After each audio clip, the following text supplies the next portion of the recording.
Sir.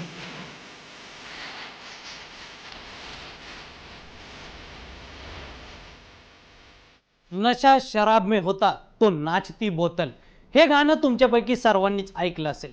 त्यात weekend म्हटलं की मित्रांसोबत पब बार किंवा नाईट क्लबमध्ये फुल टू मस्ती आणि चिल। पण आता हे चित्र बदलण्याच्या मार्गावर आहे, कारण जनरेशन झेड म्हणजे जेनजीनं दारूला गुड बाय करत अब होश ही नशा है असं जाहीर करून टाकलंय।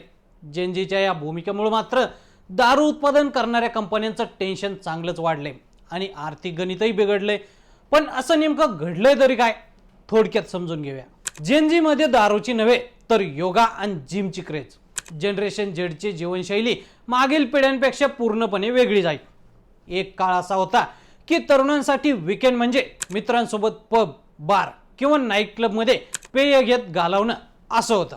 पण आजच्या जेनजी तरुणांचा घाम गाळण्याकडे अधिक कल असल्याचं समोर आलंय। बारमध्ये वेळ घालवण्याऐवजी फिटनेस क्लासेस, जिम, योगा आणि पिलेट सेंटर्स हे तरुणांसाठी जीवनात नव्यानं पुढे जाण्याचं ठिकाण बनलंय। दारू आणि कॉकटेलची जागा मॉकटेल्स, ज्यूस आणि नॉन अल्कोहोलिक पेयांना घेतली। आता हँगओव्हरनं जागे होण्यापेक्षा ताजे तवानं वाटणं या तरुणांना अधिक रुचू लागलंय।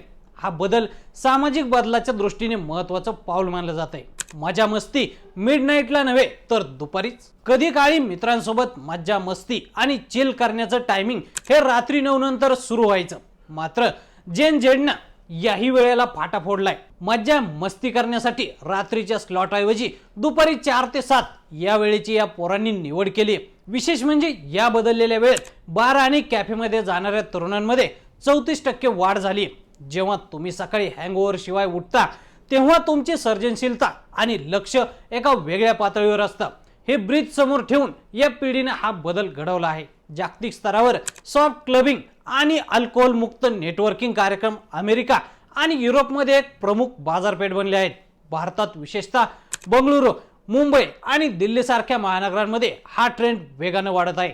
येथील तरुण आता त्यांच्या कष्टाचे पैसे दारूच्या बाटल्यांवर खर्च करण्याऐवजी अनुभवावर आधारित स्थळांवर खर्च करण्याचा विचार करत आहेत। कंपन्यांनी बदलले त्यांचे मेन्यू आणि मार्केटिंग। जनरेशन झेडच्या या संयमी विचारसरणीमुळे अल्कोहोल कंपन्यांना त्यांच्या रणनीती बदलण्यास भाग पाडला आहे। बाजारात टिकून राहायचं असल्यास जुनी पद्धत आता काम करणार नाही हे कंपन्यांना समजलं आहे।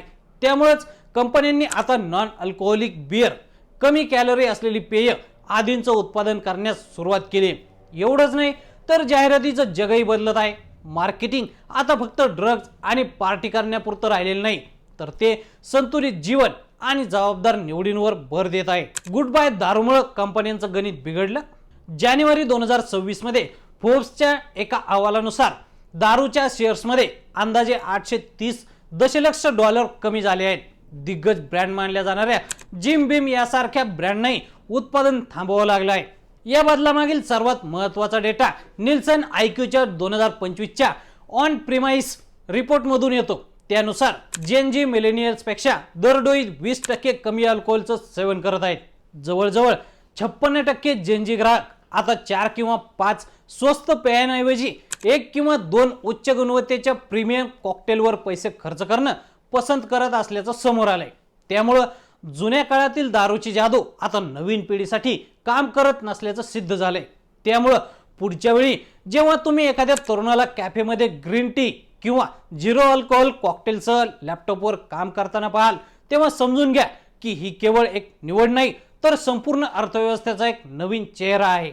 शेवटी असं म्हटलं जातं की शराब का कोई अपना शरीर रंग नहीं, शराब तजिया एहतिसाब करती है, जो अहले दिल है बढ़ाती है, आबरू उनकी जो बेशऊर है उनको खराब करती है। म्हणजेच काय तर दारूचा स्वतःचा असा कोणताही रंग नसतो। दारू मनाने वागणाऱ्यांना न्याय देते, ती त्यांची प्रतिष्ठा वाढवते आणि बेशुद्ध असलेल्यांना ती नष्ट करते।